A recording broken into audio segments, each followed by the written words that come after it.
39,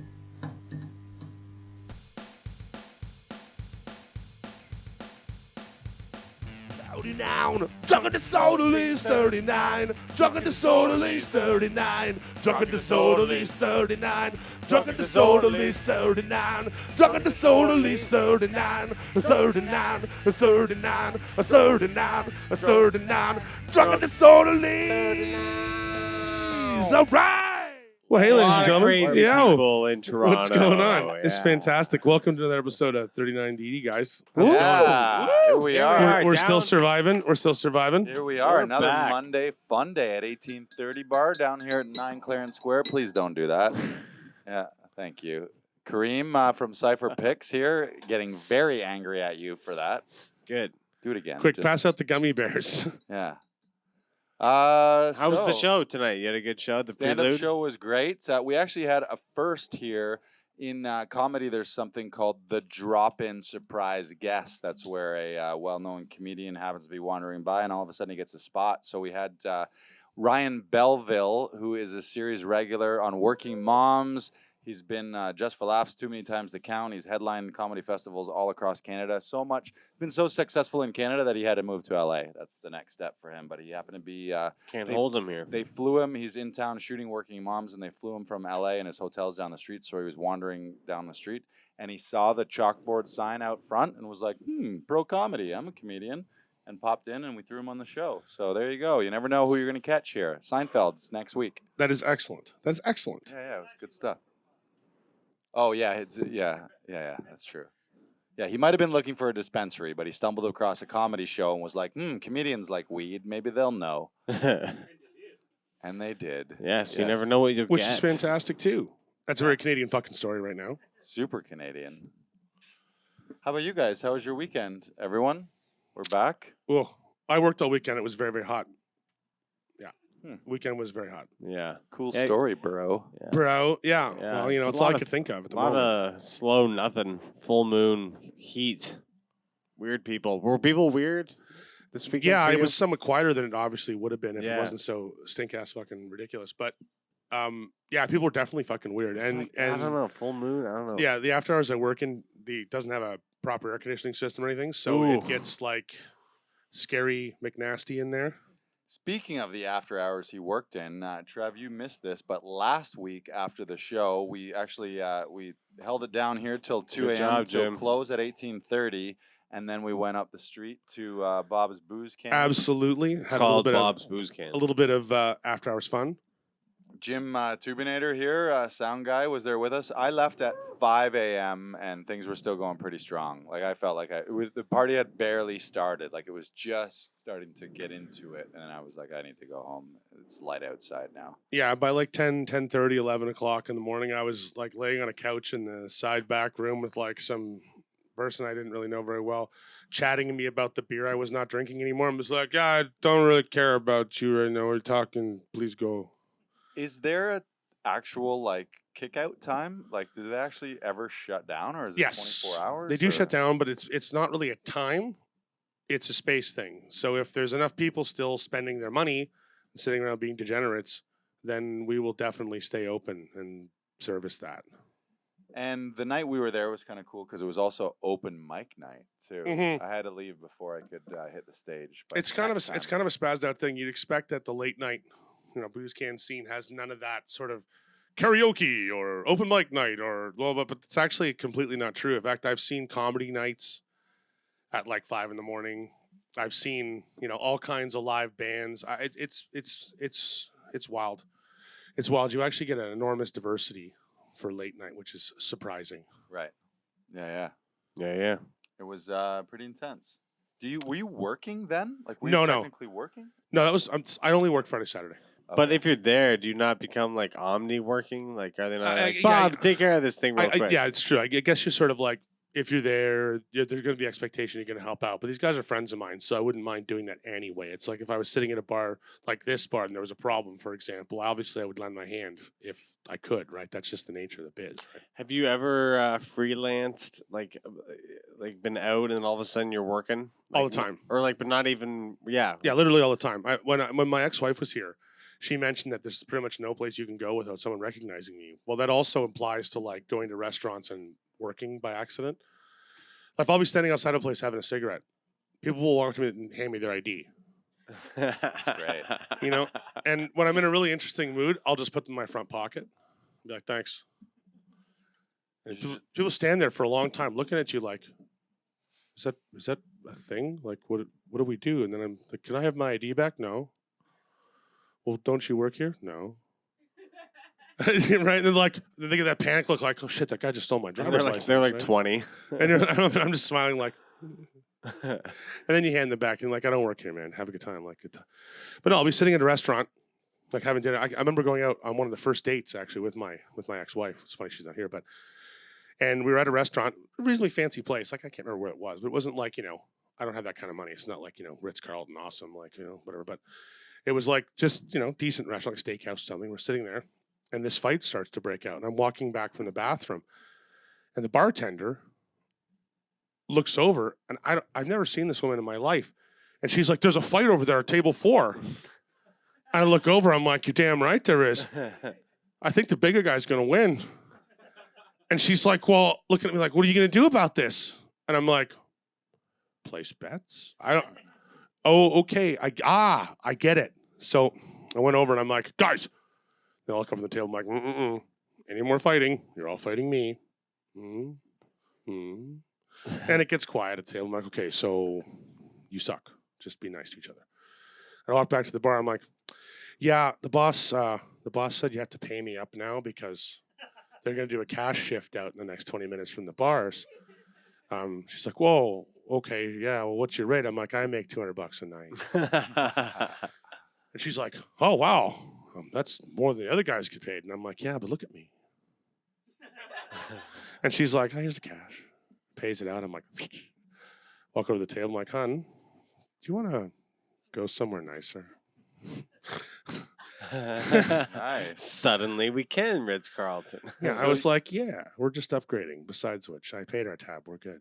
You got asked to be an impromptu bouncer at a restaurant, then they paid you, and then you left with the money and went to a nicer restaurant? Is that what? That's right. actually And I happened? skipped on my tab too. Oh, wow. Nice. Amazing. Full punked. Yeah, Right. I just punked him right off. I'm like, you're gonna mistake me for someone you don't know? Okay, here I am. I'm this guy. I'm right here, ready to go. Let's do this. Who's There- your bouncer? This guy. There was a guy outside Gabby's at Young and Lawrence when we were like 20, and we just started drinking. And there's never a bouncer outside of Gabby's, first of all. And so we That walked. should have been your first clue. We walk up, and there's this guy. It turns out he was having smokes, but he was just like, hey, guys, IDs right now. And there's about 5 of us, and we're like, oh, we can show him all our IDs, like punks. And the whole time he's chirping everybody. He's like, middle name Blythe. What kind of name is that, you idiot? And gives it back. Like, you live on Durr Street? Like, whatever. He's just rhyming off all of our IDs. We're like, what an asshole. Like, let us in this bar. And we get in, and the waitress is like, hey, can we see some IDs, please? And we're like, we showed it to the guy out front. And they're like, what guy out front? Like, we got no. We were like, duh. Yeah, punked us good. And I'm like, I'm gonna do that someday, and I never have. But you kind of look like a bouncer to pull that one off. Yeah, I don't know. Like if you're just some yeah. guy standing outside, most people are like, oh, look, there's some guy outside. You know what I mean? Like, maybe once I've been mistaken, but that's it. And then you were like to the owners inside, you're like, and since when does Gabby's have a $20 cover charge? Yeah, right. You just scammed the shit out of you. It's great. Ooh, That's it. It's interesting though, and we've talked about this before. Because of your size, you're often thrust into scenarios like it's your responsibility just because you have the mass. and What's the- worse than that is it's almost legislated. It's Right. ridiculous. The Good Samaritan Act, man. It's one of the most dangerous pieces of legislation for guys like me you can possibly imagine. If you're a safety certified, healthcare, like first aid, security license, yada, yada, yada, and you come across a crime in progress or in a situation where you can help the cops foil whatever, you are legally obliged to assist if you can. Legally obliged, which means you have to do it. isn't that what that whole Seinfeld finale is about? Because they didn't help enough Right. people, so they were like, "Yeah, you stood by and watched too many times." Yeah. All I know is this, man. I'm walking down the street, and a cop is having a trouble with some armed lunatic on the sidewalk, and goes, "Help me, help me!" And I say, "Fuck that shit! I don't want to get stabbed again. It's my day off." right? No, to jail. Here's your giant fine, Mr. Malcolm, for not getting stabbed. Here's your fine. Take this fine.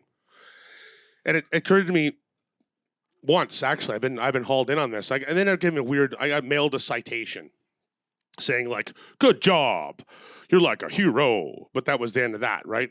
I was on Yonge Street and I was walking home from work and these two tiny little cops were wrestling with these two giant drunks on the corner. Giant's a relative term. Okay. I'm using that term liberally because they were big, but not giant big. Okay. And the cops like flipping out, and this woman's wrestling with this other woman who's like 4 times her size, and the woman just picks this little cop up and tosses her onto the car, like, "Rawr!" And the woman sees me coming, and she's like, "Do something, help, help!" And I'm like, "Oh, motherfucker, really? I didn't hear that. Do I have headphones in?" And I'm like, "No, I don't have headphones in. Are there CCTV cameras?" I'm looking around. There are. Fuck. So you just punched the cops and the guys ran away. No, so I walked over and told the very large drunk woman to calm down.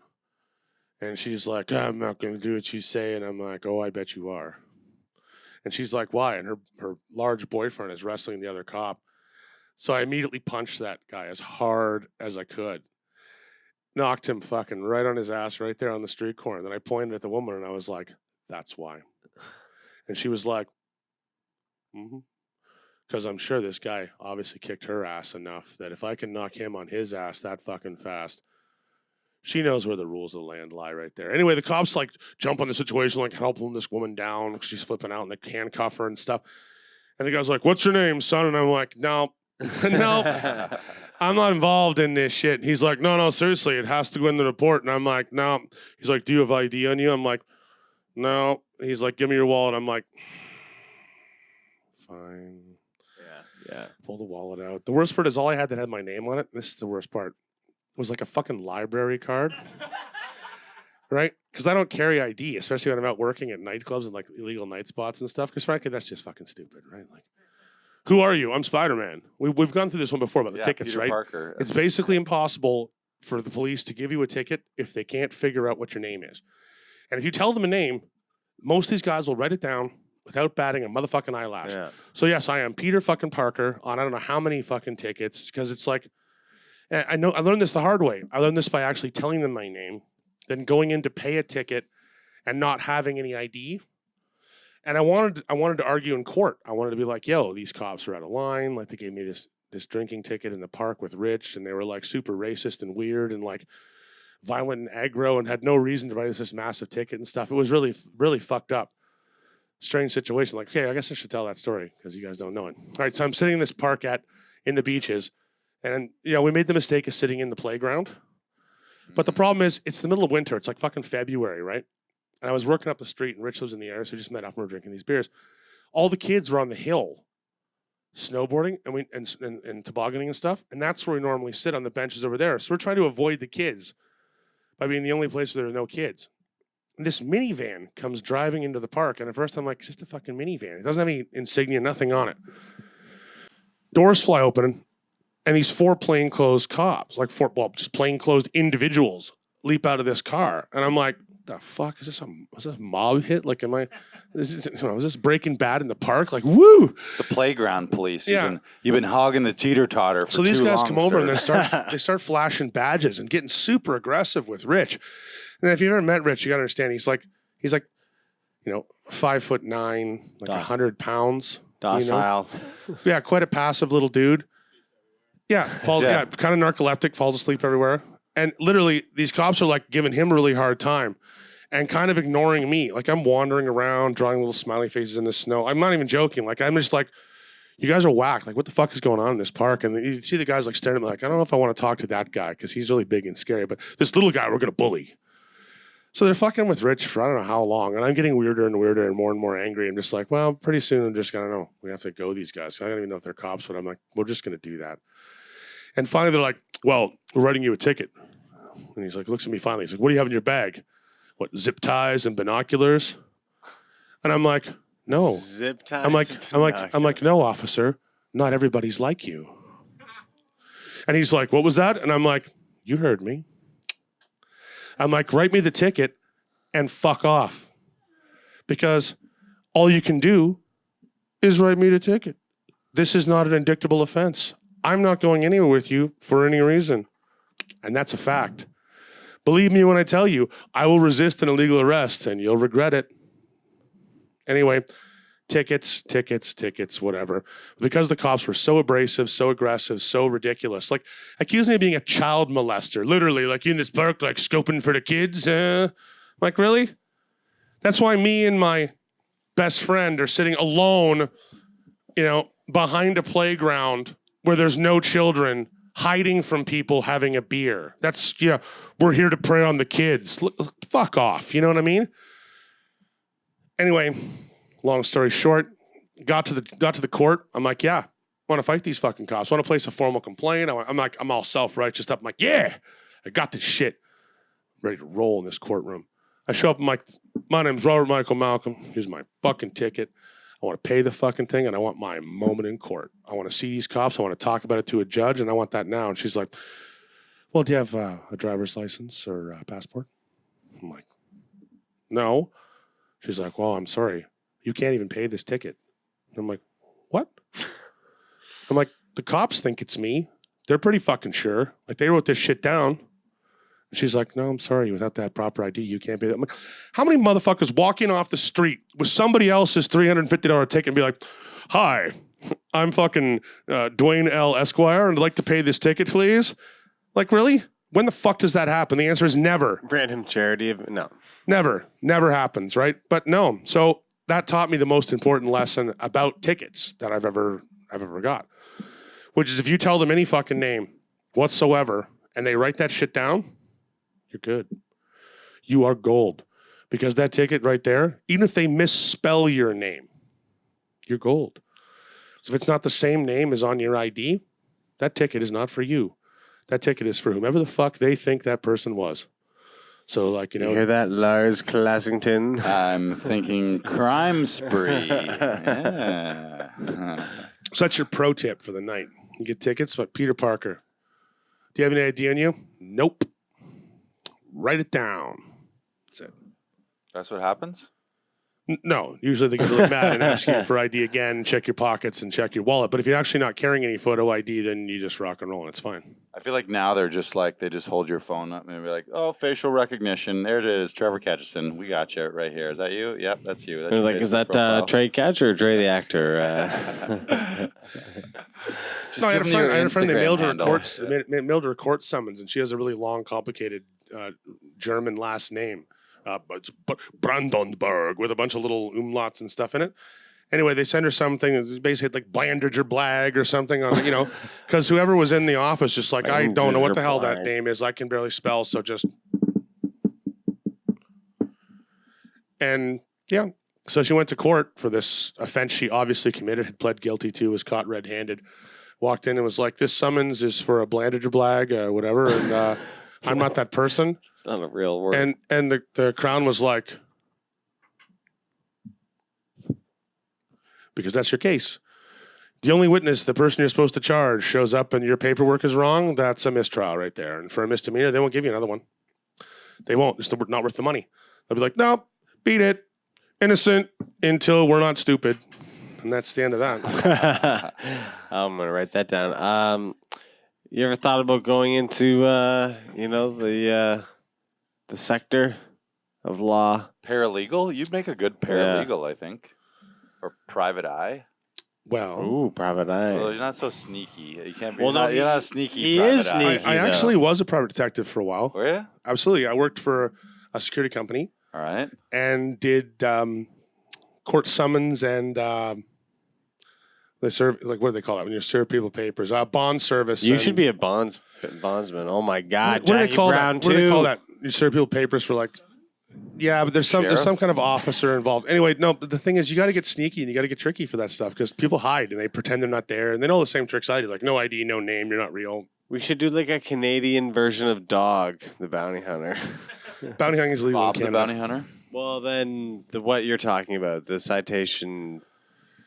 That's fun. That's fun. Serving papers is fun. We'll like follow you around, and you'll I did a couple of skip traces.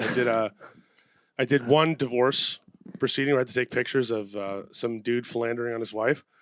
And actually, that was like easy for me. That was so easy. It wasn't even funny. I Philandering. found out the club that they were going to all the time, and like him and his girlfriend were making out there on this patio.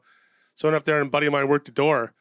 So I went there early. I'm like, yo, I want you guys to upgrade these guys to this VIP table right on the corner, like in plain sight of the street, just right there. Because if they're sitting right at the, here's another little insider pro tip. You have absolutely no privacy if you are sitting within 3 feet of the public domain. So, for example, if the railing is here and the sidewalk is there, then I can stand there and take pictures of you all day long, and you cannot claim that you have privacy rights of any kind because you just don't. You're in public places, and in 99.9% of all public places, your image will be captured on CCTV cameras and so on and so forth. So you cannot claim that you had any expectation of privacy, right? It's like you're in a pool house or like behind a fence. No, you're just sitting there. So I asked them to upgrade this guy's table. So they upgraded the guy's table, and he thought he was like the man. Now he has this nice table in the corner, quiet, away from all the people, right? And, I'm sitting with my buddy in the car, like literally right there, like 3 feet away, with the camera very similar to the ones we filmed this show on, right? And I'm just like, and the guy finally looks over, and there's no tint on the window. The window's open. I'm just sitting there like, and he goes, hey, what's this all about? I'm like, you'll find out. like real soon. The best part is the server at the bar also gave me a copy of the credit card receipt run. So I had him like 6 nights, like buying champagne for this girl and stuff. And I'm like, you don't buy champagne for like your sister. You know what I'm saying? Like, that's not how this works. Don't lie to me. You know what I mean? Anyway, so I showed up with the pictures, and she was like really upset. And she was like, immediately made an offer on the guy's life. And I'm like, no, that's not the work I do. I'm sorry. I work for a professional company. Wow, like, hilarious. No, she was straight up like, she's like, how much to fucking kill him? And I'm like, ooh, did you wrong ask her, industry. Did you ask her how much? No, she was like, how much? And I was like, nope. No, you didn't. Got to go. You couldn't even talk numbers because that's probably illegal already. It's wildly illegal. In fact, at that point, if she gets someone whacked and has any proof we had that conversation, I am witness, like literally suspect number only. Right. Like, you know what I mean? Yeah, that giant fucking scary mob enforcer looking fucking guy. No, he couldn't possibly be involved in this. No. Hypothetically, though, if also another thing as a private detective, no one ever expects the giant guy, right, to be the guy, ever. Like, well, he's too big. Surely it can't be him. You look down the bar and you see some giant guy sitting there drinking double back whiskeys, and you just think, oh, just some dude at the bar drinking double back whiskeys, and tell him like, oh, hey man, what's your name? John. Oh, John Phelps? Yeah. Oh, man, you've been served. Let's have whatever kind of fucking day you have, man. See you later. It's great. If there was a price that was right to hire you as a hitman and you were to cross into assassination land. One pickup truck and 3 raisins. Is that how you do it? Why not? I can plead insanity. And so how would you kill him with 3 raisins and a pickup truck? I wouldn't. I'd kill him and then get a pickup truck and 3 raisins. That's my price. Oh, that's his price. So then how would you kill him? That's he'd be what crazy. Oh, come on now. No trade secrets like that are being given away. No. How do you kill people? What do you mean, how would you kill people? I'm asking if you were How would you kill people, How would you, Lars? Probably a gun probably a gun. No? I don't know. Not a gun. I would set up some elaborate booby trap. So have you ever fired a gun? Yeah, of course I've fired a gun on movie sets. That were, Exactly. No, but I've played a gun on TV. Gun made a cow out of my streets. Probably. Have you ever fired a gun? No, we've been talking about going to a driving range and firing guns. Go to that. I will do that. That's how much guns he's fired. Let's go to a driving range. Let's go to a driving range and shoot guns. No, it sounds like an enormous amount of fun. What you do is you get your pitching wedge. A couple guys teeing off. Your pitching wedge. Yeah, you tee off and then trying to shoot the golf balls. I fired a few guns. Yeah. We actually had this conversation at work the other day. Knowing people in small towns and spending a lot of time in them equals shooting guns at things.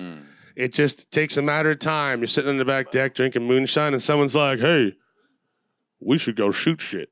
And it's like, as a Canadian kid that doesn't own any guns, I'm like, that's a fantastic idea. Let's fucking do that right now. Let's never stop doing that. My cans, my precious cans. No, it's more like, you take a 12 gauge shotgun and you like blast away at this stump until there's very little stump left, and occasionally you walk over and put a bottle on top of it, which none of you can hit because you're all too drunk, and just shoot the stump somewhere like, yeah, fucking woo. It's great. I fired a 357 Magnum one time and almost broke my own nose because I was drunk and didn't know what the hell I was doing. My hold was all wrong. I was holding my own wrist kind of like flimpy like this and like, meh. And I'm like, hey, boom. And the gun just leaps. It just jumps right back at you like a striking snake, I'm like, huh. And I didn't break my nose, but I did burn my eyebrow because the barrel of the gun just touched me and it had just been fired, right? What? Pretty damn hot. So I was like, ah. But yeah, my buddy was like, yo, you don't do that. And I was like, thanks. That's brilliant advice. He's like, you got to hold that shit different, not the way you were holding it. I'm like, oh, I get that, obviously, now. Thank you very much for the advice well after it matters, right? So how do you hold it? You put your hand on top, your other hand? Back brace. Oh. Don't get mad at me. You're in the military. I'm just a fucking country boy who never shot a gun before. That wasn't at a carnival to fill up a balloon with water. That's my gun experience. Yeah. And one time I was at a biker pig roast. And they roasted 3 Other pigs. bikers? Yeah, I thought so, but they roasted 3 pigs. It was amazing, right on this ranch. And in the middle of the night, again, everyone's liquored the fuck up and doing the dusties and just drunk and high and staggering around, smoking weed and eating pig, and it's pretty intense, right? And then you start hearing.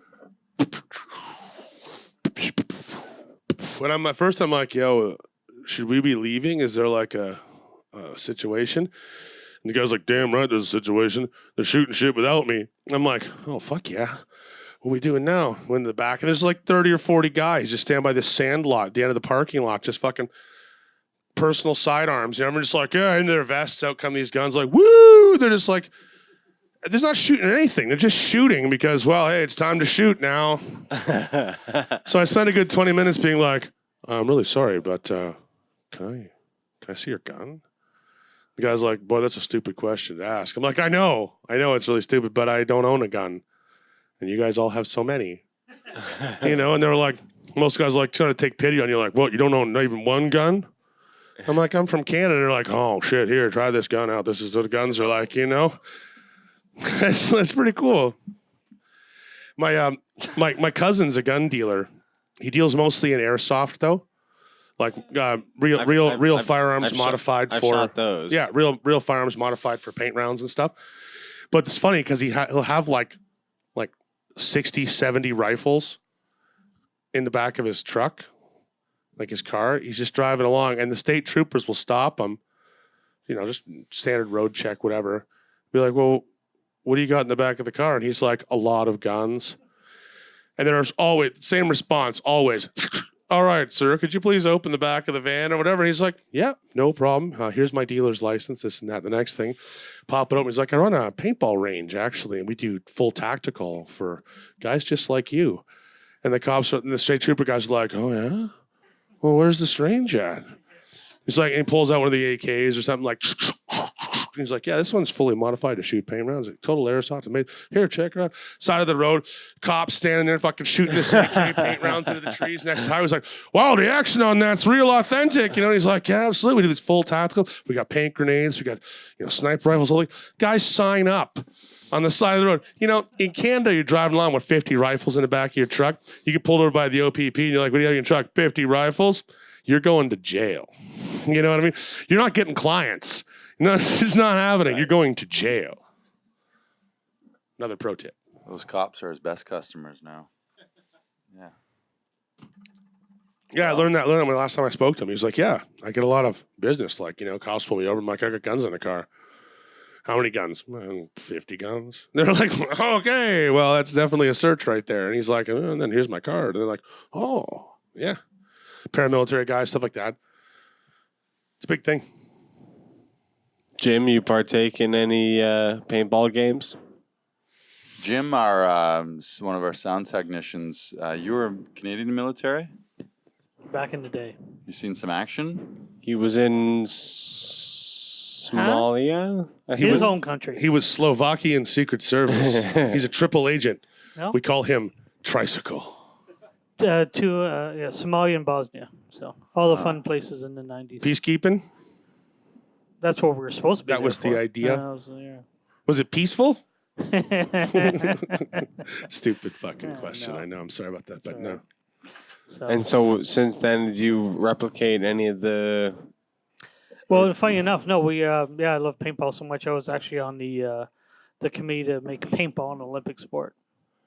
For real. Whoa. You were on the committee to make paintball an Olympic sport? And they laughed at us so hard because it's a gun, right? I mean, like they do biathlons, but Yeah, biathlon. And but- like underwater hockey is kind of a sport. Yeah, but you can't shoot other people. They didn't like that. So. That's ridiculous. Yeah.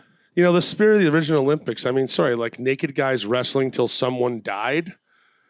But you can't shoot paintballs at somebody because that might put out an eye, and that's not sportsmanlike. But you can strap a board to yourself and fall down like a 45 vertical cliff, and that's a sport too, somehow. On ice. Speed skiing.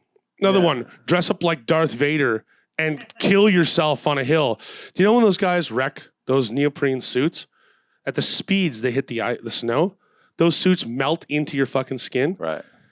I learned that it was random. My dad watches the Winter Olympics. He watches all kinds of weird, like just boring, like super boring sporting events, like just out of nowhere, right? Darts. No, darts is nothing near as boring as like long run cross country ski, where it's like 2.5 hours of watching people go and different angles of guys going and then occasionally going for 3 or 4 seconds, and then like unless you like watching the same patch of terrain turn around in a circle, like you like sort of endlessly riding the merry-go-round of purgatory in the winter while guys go past you in weird little Nordic outfits. If that's your deal, then long range, like, you know, cross-country skiing is for you.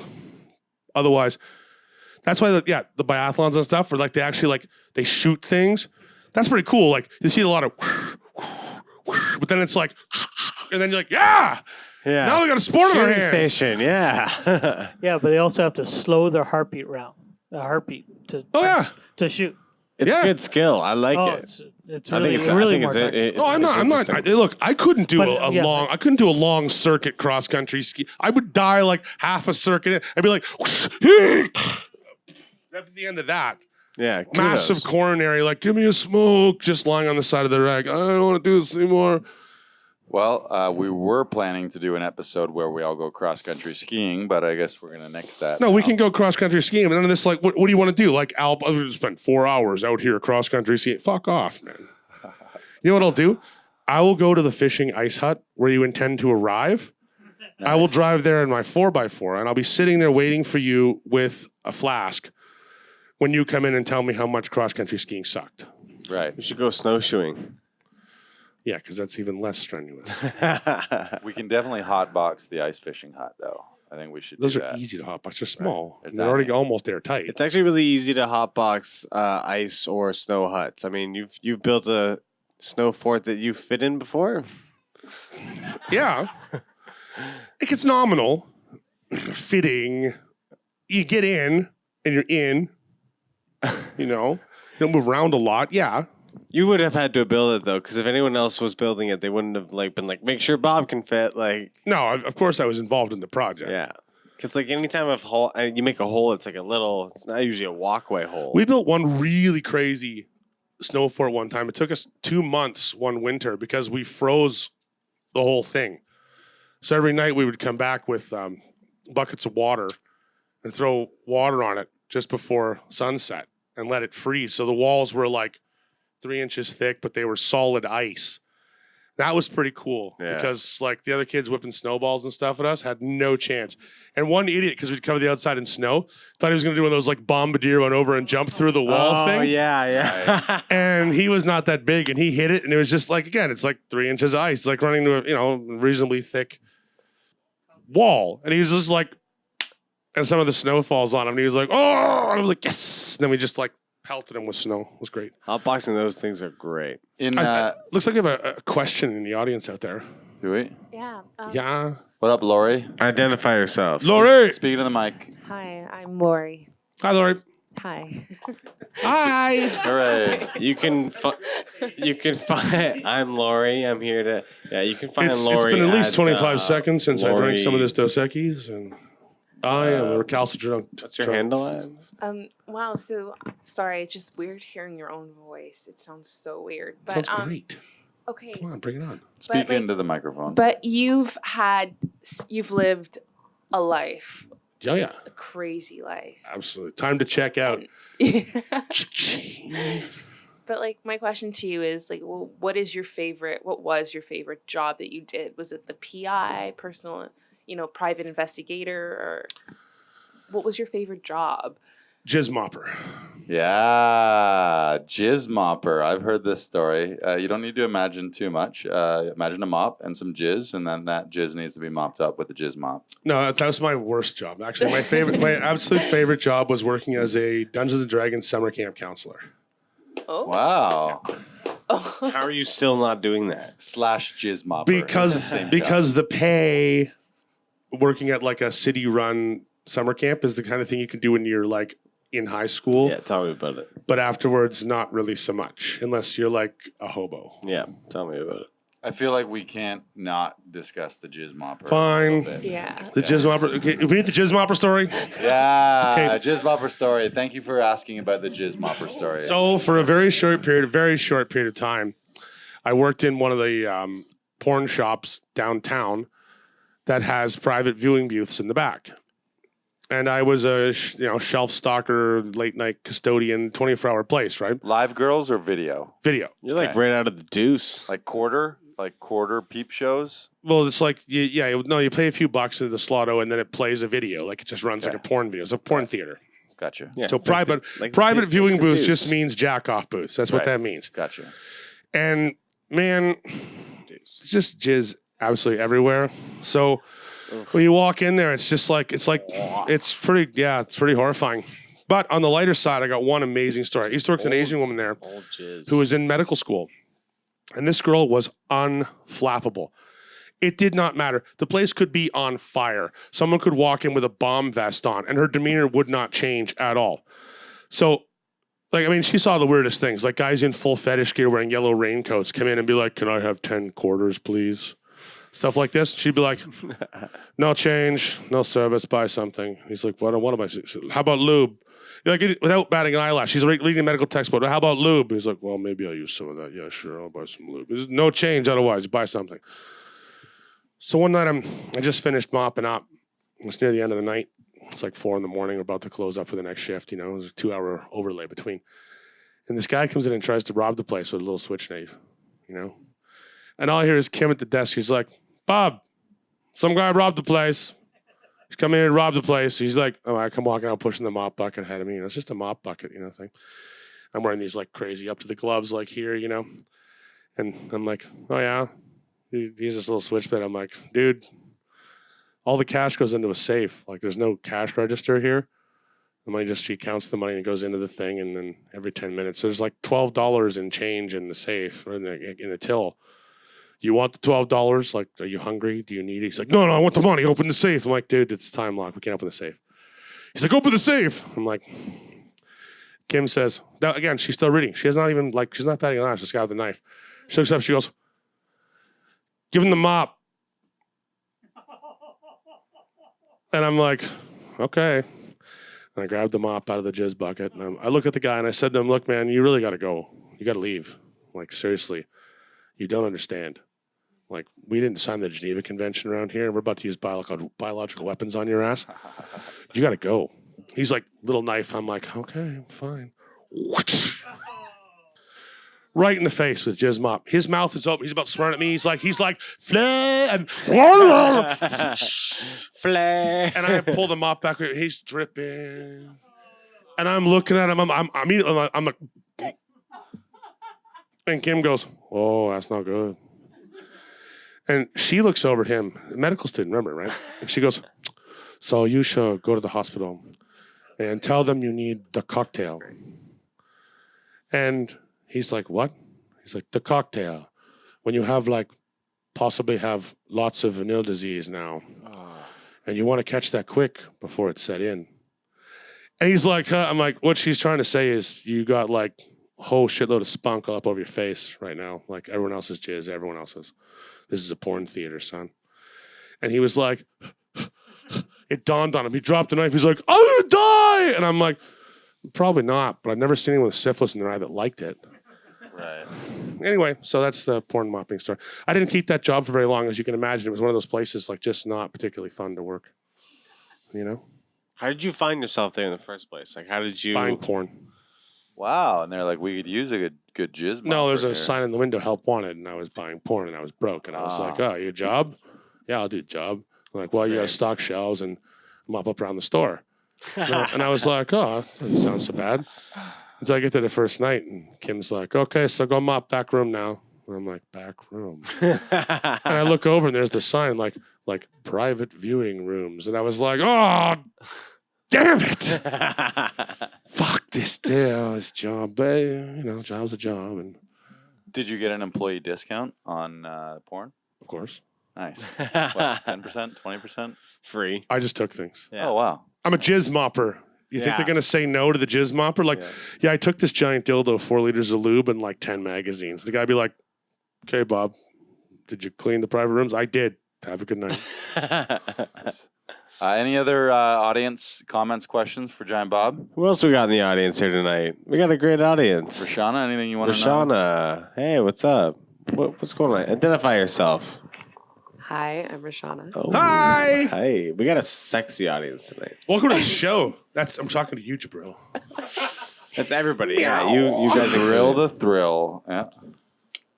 I'm fascinated by these stories. I'm always fascinated by these stories when I hear experiences from other people with the cops. I'm always like, is this why other people don't believe those movements that are like, cops are terrifying, cops are too brutal, cops are too violent?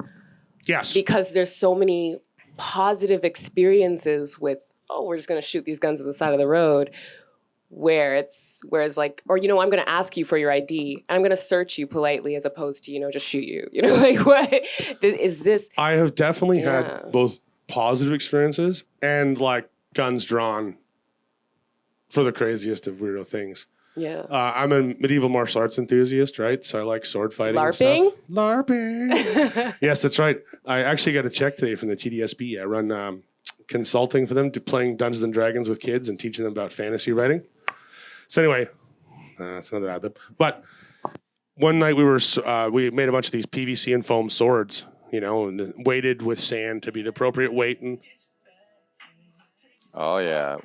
Yeah. We got some slow jams. Oh, there we go. Or There is that the? no, that was the Jeopardy bump right there to get my start. So let me see what's going on. So we made these swords, y'all, I thought that was the Oscar. out of PVC and foam. Yeah. And they were that's the- properly weighted with sand. Sorry, I thought we were grooving out. Come on, fucking going on here. It's amazing. Oh, yeah. Okay. No. He's trying to fix it. That's the Oscar. Do do do do do. Oh, yeah.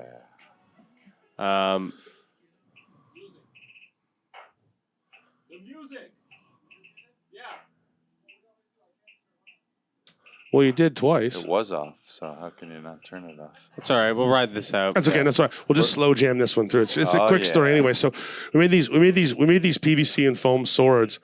We made these PVC and foam swords, and we were outside, in the street in front of our house, drunk as fuck, like sword fighting and shit. And somebody in the neighborhood across the street or whatever called back. I'd actually like another pair of Dos Equis, please. Dos Equis. I'm okay, thank you. I'm good. Thanks. And Shout Someone- out to Kaz here at 1830. Yeah. heck yes. Yes. All right. So yeah, one of my weirdo neighbors, being fucking what a weirdo, looks out the window, sees a bunch of guys with these like silver batons attacking each other like maniacs and screaming like barbarians in the middle of the street. So she called the police, of course, right? The cops showed up, 2 cops. We lived a block away from 55 Division, so really they didn't need to drive, but they drove. Car screeches up. Young cop leaps out the side, No. gun right out, and he's shaky, and he's pointing at me. He's like, "Drop the bat! Drop the bats!" Because I got one on each hand, and I'm like, "Yo, motherfucker, It's PVC and foam. PVC and foam. No one's dying here tonight. Please. And I just put them down real slow. I'm like, just ease up on the trigger finger there, Palio. Like a little bit of a sneeze, and I'm a dead man. Shit. Put the shit down. I'm like, calm down. PVC and foam. And I said, I have a lawyer. And the older cop comes over and puts his hand on the guy's wrist and slowly lowers the gun. He's like, calm down, pal. Right, the rookie. And then he looks over at him and goes, put that shit away. That's some serious fucking paperwork. Right? Looks around. Like my buddy is like, his dad helped to create MasterCard, that kind of shit. So these aren't kids that like, you know, in a bad situation. These are kids who can easily sue the police department for their fucking pants. Like, just like. But anyway, yeah, no, I've definitely had guns pulled on me by the police. Yeah. That's true. Everybody lived. I think it was a bit of a miracle that night. Yeah, it really was. All right, again. I think we got the wrap it up music here.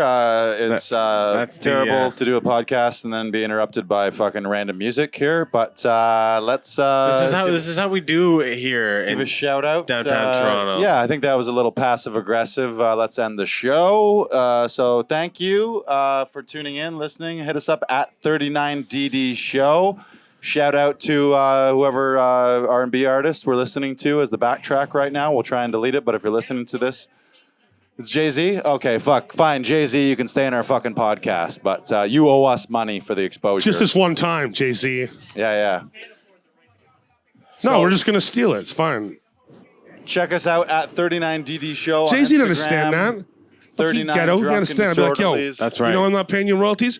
I fucking just stole them. Nice. Beats. Nice. Yeah, and then I'm like living in a fridge box playing And, Burger King. Yeah, I told Jay-Z I stole his shit one time and sued my Parting ass back to the words? Stone Age. Final words Yeah. before we get the fuck Final out of words. here. Jay-Z, you fucker. Yeah, there we go. Jay-Z gets That's the a last word. word. Have a good night, ladies and See you gentlemen. next week, everybody.